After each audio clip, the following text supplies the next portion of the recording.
majority of your time with God, for God. What about your commitment, man? Not your commitment to school stuff or sports stuff or work stuff, and all that stuff is amazing. We got to do that. But what about your commitment to the local church? How many people that in this community that are truly committed to a cause, truly committed to a purpose, man? Our purpose, our mission, our vision, why Lifespring is here in Bowling Springs is to reach families for Christ. And there's a lot of families out here to be reached. And that's what we're here to do, and I hope that you've all committed to that and are on board and a part of that. And then we're really going to go there, man. When it comes to your finances, man, I believe the Scripture. I believe where your treasure is, where your heart is. And I shared y'all some stories last week about people that were kind of in or kind of not. And I thought, how many of us, and I'm in the same boat, man. I had to hit this point in my life too. But how many of us see our tithes, our offerings, our giving to the church just as important as our electric, just as important as our phone bill? I've never missed the phone payment, right? But maybe I missed my tithe, or maybe I missed my offerings. How important are these things to you? And the reason why we have to go there is because God's Word makes it very clear. Are you in or out? If you're in, then I want everything. I want all of you. I want every aspect of you. And so we looked at that last week.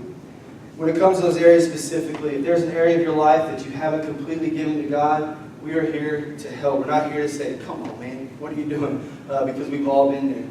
And so that led to today, which we have all, at some point in our lives, experienced, like I said, what it's like to be knocked down. What it's like to feel like there's no way I can get back up.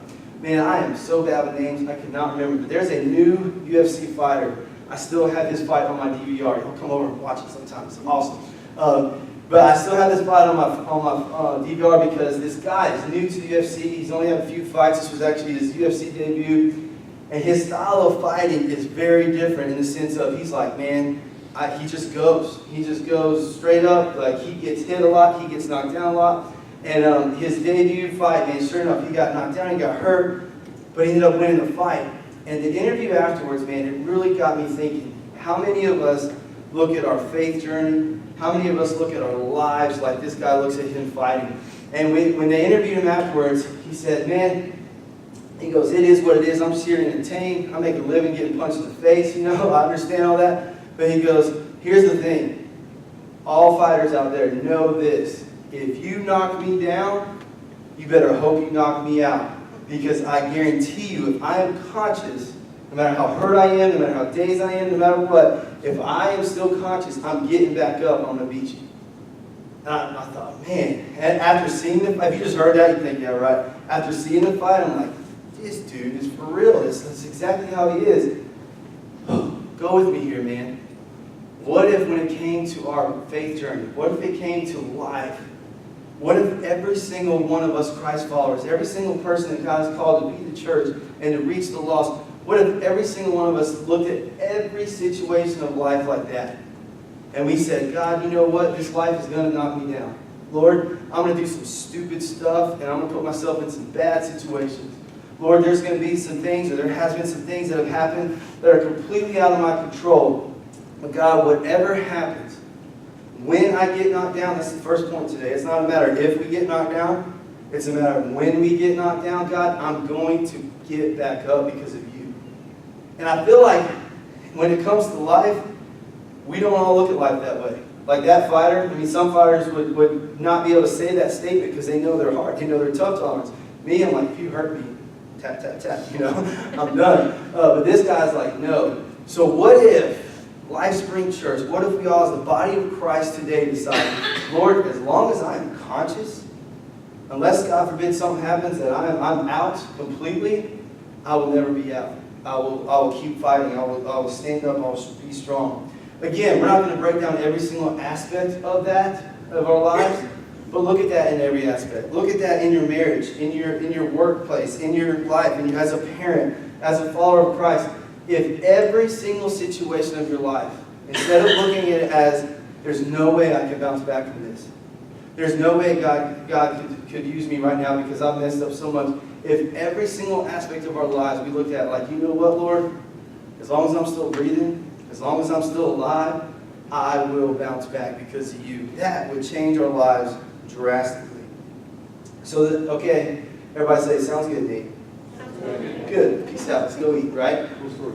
Yeah, cool story, bro. Right? No. Easier said than done. Amen? Easier said than done to say, okay, I'll get back up. The biggest question is, how?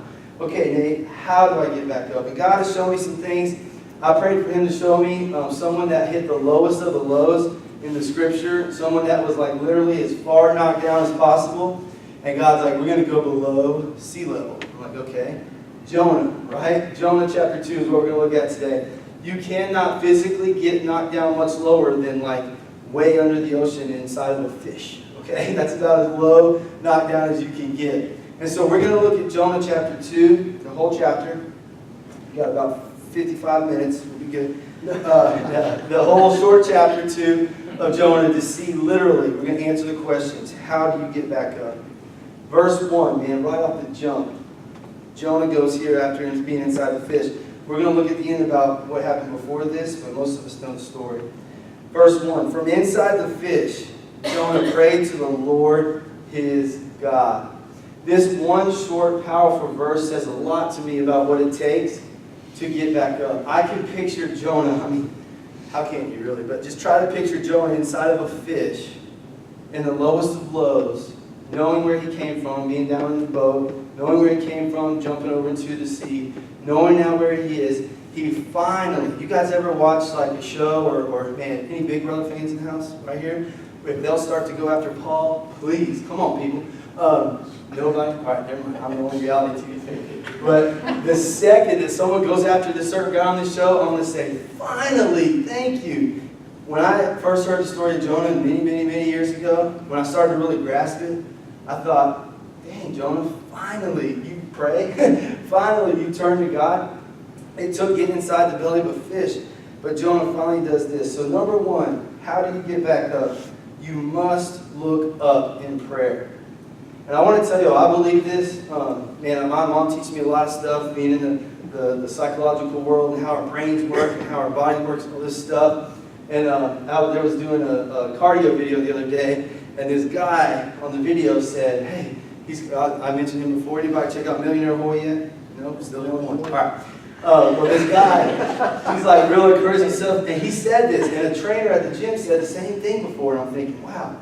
They say literally, if you're doing exercise, if you're hurting, if you don't feel like, he says smile.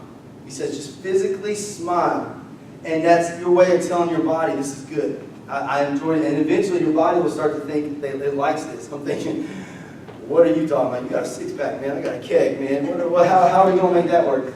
But literally, and sure enough, it's Pastor Angela, therapist, approved, that your body physically, if you'll just smile, if you'll just do things like that, physical, our body posture, our body language, it affects how we are. And so I thought about this. If we're in the lowest of lows, if we've been knocked down, if you could picture Jonah in the belly of this fish, imagine whether he had room to completely look all the way up or just even gaze his eyes up. I thought about, man, how often do we literally, physically take our head, take our eyes, and look up? How many of us will be doing that tomorrow? Right? We're all going to be looking up with them glasses. How's that going to work? Glasses are blacked out. I'm so confused. Okay, but anyway, a lot of people are going to be gazing up. What if, in our lowest of lows, if we physically, literally lifted our chins and looked up to God and just cried out in prayer? Just cried out to the Lord and said, Lord, I need you. And that's what Jonah does. C.S. Lewis has a quote and says this, and it makes so much sense. A proud man is always looking down on things and down on people. And of course, as long as you're looking down, you cannot see something that's above you. Literally, if all we're doing is focusing on why we're down, where we're at, everything down here that's bad, and we never gaze up to look to Christ, we don't know what He has for us. He's not going to make our necks do it and snap us into it. We've got to choose to say, God, I'm at my lowest of low. I don't see this working out at all, but I'm going to focus to look up. And I'm going to come to you in prayer. So number one, how do you get up? How do you get back up? You must look up in prayer. Everybody say the word wallow. Wallow. Not like Wild Wiz Khalifa or nothing like that. Just wallow, right? Wallow. This is a word that drives me nuts. And I'm not here to judge. I've been there, man. I know what it's like. But I think Satan loves nothing more than when we feel like we've been knocked down, when something's going on and tough. He would love nothing more for us to be like Jonah before the fish, right? And just wallow and whine. We talked several weeks ago about turning our whining into winning. He would love for us to whine about why we're where we're at, or to blame others or whatever. And so I want to ask you all this. As we think about what it takes to look up in prayer, instead of whining and asking God, why are you treating me so bad? What happens is when we start to do that, when we start to blame God, man, being God, can you imagine, like, when life is good, we're like, yeah, I did this, and life is bad, we're like, God, why'd you do this to me? And He's like, oh, I got you. You did the good stuff, and I just do the bad stuff. No, right? That's how we look at life sometimes. And I just wonder if when we're knocked down, instead of wallowing and whining and just kind of focusing on where we're at, what starts to happen there is we give our life and our mind and our brain so much doubt, so much fear, so much other stuff that comes in. I know there's anxieties. I know that there's depression. I know these things exist. But I'm here to tell you today, Satan would love to use these situations and get us just to focus on those rather than to realize, you know what, my heart has gotten hardened. You guys know anybody with a hard heart? I've seen people literally over time, because of circumstances, because of situations, allow their heart to get harder and harder and harder. Now I believe this. I prayed, man, God, don't let me get on a soapbox. You speak. But He told me to say this today. If you look on the news, there's a lot of violence going on right now. There's a lot of bad stuff, riots and all these things have been going on for a long time now. And I think what God showed me through that was, you know what? If you see someone rioting, and you literally see people beating each other up, trying to hurt each other, you can tell, man, that person's got some anger, right? All we need is love, right? We need to love these people, help these people, and if everybody would just get along, these things would be taken care of, and that is all true. And I pray, man, our nation gets back to a state where we can get along like that. But there's two epidemics. There's the major violence that's happening right now, but there's also one that God showed me that you're not going to see on the news. You're not going to see this. It's not billboard material. It's not going to be on the highlights, man. It's not going to be headline materials. It's not going to be on the front page. But you got these extreme people doing this stuff that, man, you just pray that their hearts will be softened. They'll stop hurting people. But we also have a lot of people that are just wallowing and whining and looking down at life and going through depressions and going through tough things. And God doesn't want us to stay there. He doesn't want it to happen. There was a young lady. I do not know her. I just heard a quote. I'm not judging her situation at all because I don't know her situation. But I was at a restaurant. This quote stuck with me. He told me to share it this morning.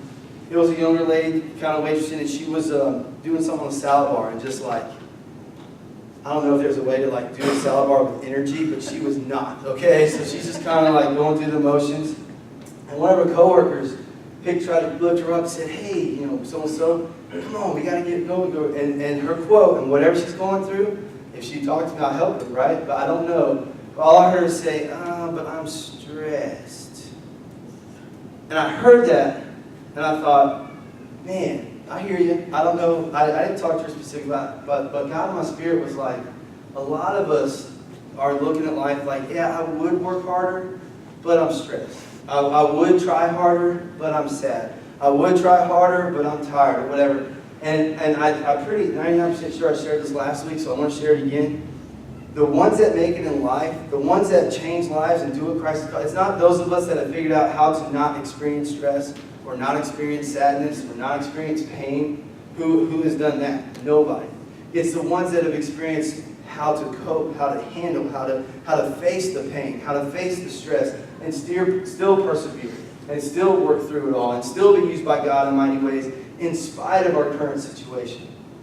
That's what God is calling us to do. And I think you've got the extreme people that are showing their emotions out and just boom, doing extreme things. And then you also have people that are just kind of wallowing and stuck in the mud and not being used to do great things. Jonah, think about this.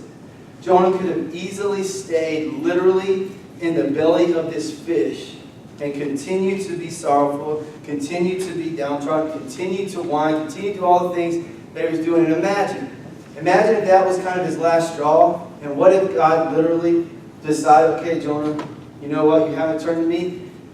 And I'm not being graphic just to get a reaction, but think about this. Jonah would have literally been digested and gone through the digestive system of a fish. And I think we got to realize that for us in life, instead of trying to get back up, instead of breaking through, instead of looking up in prayer and doing things we need to do, some of us would rather just still go through what we're going through. We'd rather focus on the negative, focus on the bad. And eventually what Satan's doing with that is we're literally being digested by sin, and we're being digested by this world. And before you know it, man, instead of being spit out and doing what God has called us to do and doing great things, we're just going to stay in the belly of this fish and eventually go through a digestive system, which who wants to do that? Jonah chose to take his situation and to look up in prayer. Let's look at verses 2 through 9. This is where Jonah, man, I get pumped up, man. I think, yes, Jonah's getting it. In my distress, I called to the Lord, and he answered me. From deep in the realm of the dead, I called for help, and you listened to my cry. You hurled me into the depths, into the very heart of the seas, and the current swirled about me. All your waves and breakers swept over me.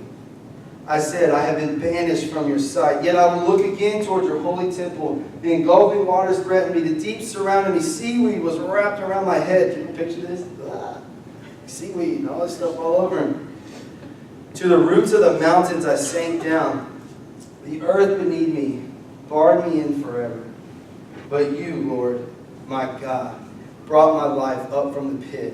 When my life was ebbing away, I remembered you, Lord, and my prayer rose to you, to your holy temple. Those who cling to worthless idols turn away from God's love for them. But I, with shouts of grateful praise, will sacrifice to you. What I have vowed, I will make good. I will say, salvation comes from the Lord. You talk about a finally moment, man. Jonah has chosen to take his situation and just to praise God, just to do these things. And there's something huge here. How do you get back up? Number one, you lift your eyes. You literally look up to the Lord in prayer. Number two, you must come to an understanding with God. You've got to take your situation and come to a clear understanding with God of what's going on. Here's the thing about that. This is what Jonah does. He comes to an understanding. Sometimes it's not as our prayer life. Sometimes our prayer life is just asking God for things. It's just saying, God, I need you to do this. I need you to do that. And I read this quote, which was so powerful. It said, sometimes prayer is not asking God for what you want. It's coming, but it is coming to an understanding of the whole truth. Just getting on the same page with God. Just saying, you know what, Lord? I don't even know what I want right now.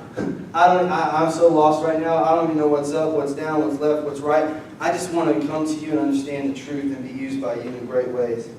Here's what Jonah comes to an understanding with. Several things. But number one, Jonah comes to an understanding with God when he talks about seaweed being wrapped around his face, when he talks about being tossed from the ocean, when he talks about seeing death, all these things. And we know, if you know the story before, man, he was down at the bottom of that ship, wanting to die, all these things. And instead of what he comes to understand, instead of understanding that I'm in a bad place, instead of focus on that, Jonah does something that we must do when we're knocked down. He says, God, I have come to understand that I am down, but I am not out. I may be knocked down, but I am not out of the game. I may be down, but that referee's not to the 10 count yet. I can still get back up. I can still bounce back from this. And I'm not going to sing the Great Are You, Lord song right now because I can't sing for nothing. But let me tell you, when we start to say, God, it's your breath in my lungs, so I'm going to pour out my praise. And as long as you still got breath in my lungs, I'm going to keep serving you. As long as there's still breath in my lungs, I'm still going to keep fighting for your cause and fighting to win people for Christ and being used by you in great ways. If we took that understanding and said, God, I may be down, but I'm not out, then he can begin to use us and to do some great things. Another understanding that Jonah starts to do is he doesn't blame anybody else. He doesn't beg God, why would you do this to me? This is a huge understanding that we must come to. What Jonah does here is that he starts to realize, I am where I am. I am in this situation. God is with me here in this place. He has me here to help me, not to destroy me. I think a lot of times we look at life like, God, why would you have me go through what I'm going through right now? Are you just wanting to kill me? Are you just wanting to destroy me? Are you just wanting me to knock me out of the game? And God's like, no, I don't have you in this place for that. I'm not with you right now so that you can tap out and be done. I'm with you to build you up. I'm with you to get through the situation and to be used to do some great, great things. Jonah starts to realize that God is here with me. He didn't just throw me here and abandon me. There are 3 questions that will help us come to this understanding, to come to this understanding with God, that I think we have to ask ourselves, and we have to work it out with God. Man, in our physical relationships, do we not have to hash a lot of things out? Do you not have to communicate with each other? Do you not have to talk about things and get to places to come to an understanding? We got to do the same thing with God. And I think one of the first questions we have to have a clear understanding about is literally to ask, well, where am I? You know, where am I at in my life? Where am I at in my marriage right now? Where am I at in my finances right now? Where am I at in my faith walk with you, God? Where am I at as a parent? Where am I at as a single mom, a single dad? Where am I at right now? And I need some clear understanding of that and just be real about it. Because when we ask, where am I? It's not in a sense of, God, I don't know. It's a sense of, Lord, I'm acknowledging this is where I'm at. I'm acknowledging that life is tough right now. I'm acknowledging that the situation is bad. The keys to that, and I read this quote of a person that was just down and out in a really bad situation. And they were a Christ follower. And they said the key to getting out, the key to understanding where I was, and the key to getting out of that, to getting back up, was courage, patience, and persistence when you're at the bottom. Courage, patience, and persistence. Think about that. Even when you're at your lowest of lows, man, Satan does not want us to have courage to know that we can get out of there.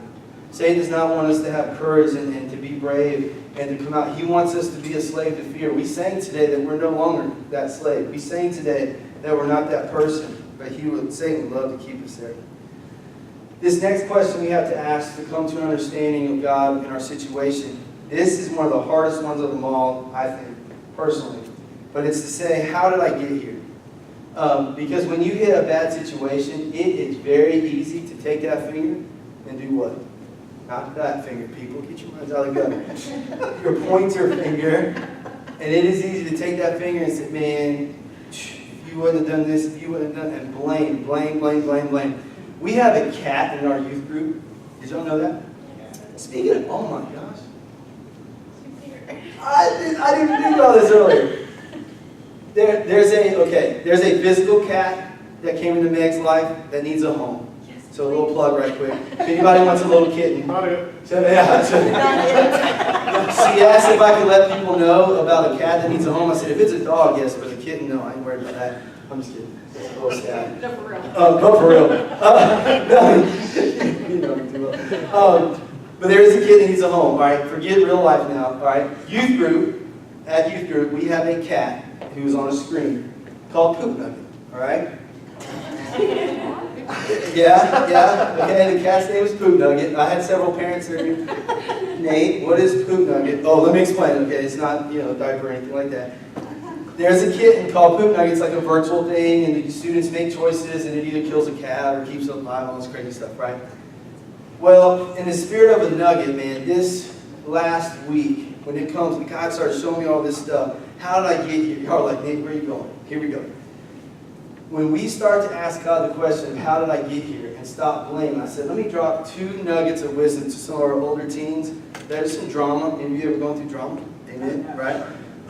Drama is all around us. And there was 2 groups of our teens that were kind of had some drama, and I knew about it, and I heard one side and the other side. I said, I tell you what, I'm going to drop a poop nugget of wisdom on you right now. They're all like, the cat? We're like, no. I said, no, not the cat. Nugget of wisdom. Here we go. If you will take these 2 things in your life and apply them to your life, when it comes to drama, when it comes to tough circumstances, this will change your life. Number 1, when you're upset about someone else or you're saying they did this or this, number 1, you take responsibility for why the problem is there. You just say, God, what did I do to cause this problem? Not, but they did this and they said that. No, you take responsibility. Jonah in the belly of the fish literally starts to finally say, God, I messed up. I am here. I know. He starts to take responsibility. And number 2, and we've got to do this to get back up, I said, okay, take responsibility for what you did to cause the situation. And number 2, if both parties, man, come together, be willing just to move forward. Don't be so caught up in the past. Can you imagine Jonah, but God, you know why I didn't want to go to Nineveh, but you know what? No, from that point on, Jonah took responsibility for where he was, and he was just willing to move forward. At this point, he doesn't know if he's going to be spit out in the fish or not, but he's willing to say, God, still use me, still take me where I need to go. And He's willing to do that. That question is hard. How did I get here? Because we have to take responsibility. We have to look inward. And even if other things cause us to get here that are out of our control, we still have to be willing to say, God, I still want to get out of this. I don't want to just play the blame game forever.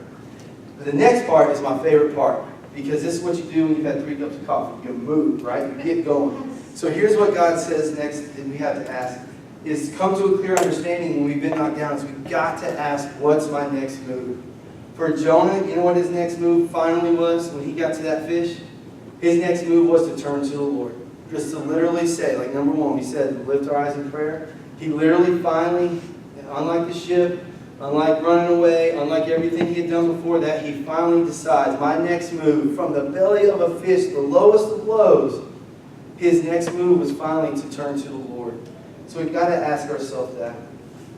We're going to go to some tough places to end today. And I just need us to take an honest assessment of our lives. I need us to take an honest assessment of our situations. Whatever area of life that God is speaking to you in right now, I just want you to be honest with Him. And I want us to look at Jonah before chapter 2. And I'm going to read something I typed up the other day that I want to make sure I said it right. Before the fish, Jonah, during the storm on the boat, went below, hoping to die. And even jumping into the water, he hoped to die. Jonah got to a point where he, as I mentioned earlier, would rather run from God and die than to live and do what God was calling him to do.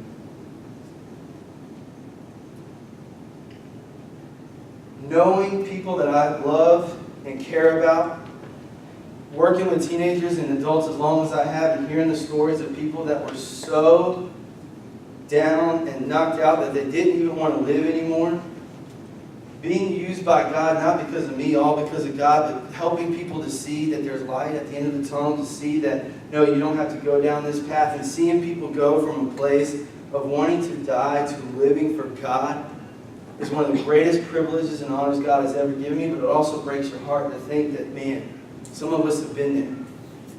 And some of us would rather be like Jonah and go to that bottom of that boat and just waste away. Some of us would rather jump off that boat and just drown in the sea of life rather than live and be used of who God has called us to be. That's hard to think about, but the reality is some of us have been there, some of us may be there right now. But what God told me to tell you today is you are down, but you are not out. Your marriage is not out. Your life of commitment to God is not out. If you are still sitting here today and you are breathing, God is telling you to fight. Not what's going on in this crazy world, but to fight the spiritual battle and say, God, I'm going to fight, not because I need to, not because it'll make me look good or I don't want to, because God, you have called me to be more than what I'm being right now. I've been there myself in different areas of my life where I said, God, there are 1,000 reasons why I can't do this. And God's like, you know what, why don't you stop focusing on the 1,000 reasons why you can't and start focusing on how you can. And that changed my life. Too many of us, this day and age, when it comes to quitting whatever, too many of us this day and age see the easy reasons to get out of something. And I think, man, what if divorce wasn't an option? What if quitting wasn't an option? What if all these things wasn't even there? You would do whatever you had to do to get through that situation. And you would begin to realize, God, you are calling me to keep doing this. And if we started to realize, you know what, I can do more. Man, I'm married just over 2 years now.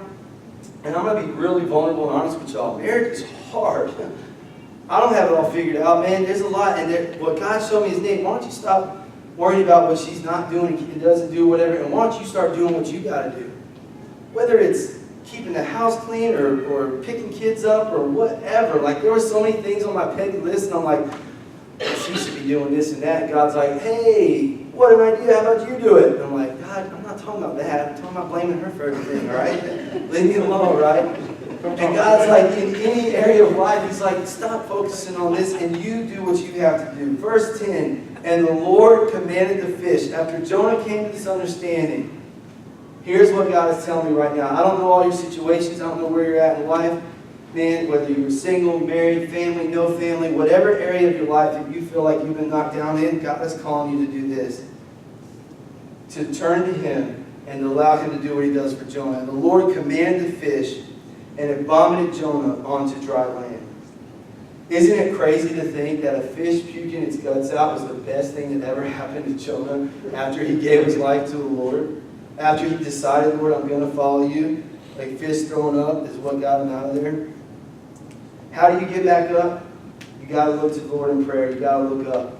How do you get back up? You've got to come to an understanding with God of where you're at, why you got there, and what your next move is, and how you're going to get out. Last but not least, Kelly, you guys, you can all come on up. In order to get back up, it really comes down to trust. You have got to trust that God is going to get you out of that situation if you'll do your part. And I want us to think about this. We're going to go here. We're going to do a song here at the end. And when I saw the set list, I requested this at the end for this reason. We're talking about the ultimate fighter. And I asked you guys last week, if you're honest, man, we've all been here. Have you ever thought about what song you'd come out to a fight to, right? And I'd share with you guys, I'd come out to NF or something like that, or Lecrae and come out and be all pumped up. I thought about this too. More importantly than a song to come out to, more importantly than a pump-up feeling to get to the cage that we talked about last week, I think about we need a song to get back up to.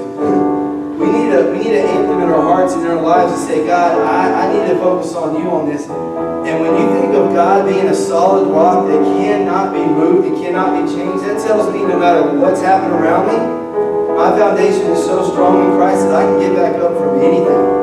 And that God can save my job, He can save my marriage, He can save my checkbook, He can save my kids, He can save my household that's gone to crap and back. He can do all these things for me if I'll just get up and do my part. And I want to share this last story with you as we're going to sing this song, man, and I hope this will be our way to go out saying, God, I'm going to stand on your solid rock, and I'm going to get back up no matter what. But I want you to think about this. If you've ever been on a train, maybe you have, maybe you haven't. I've not traveled on a train myself. But you know when a train goes through a long tunnel, it's like completely dark around you. You know, think about that. I read this story and I thought about this in life.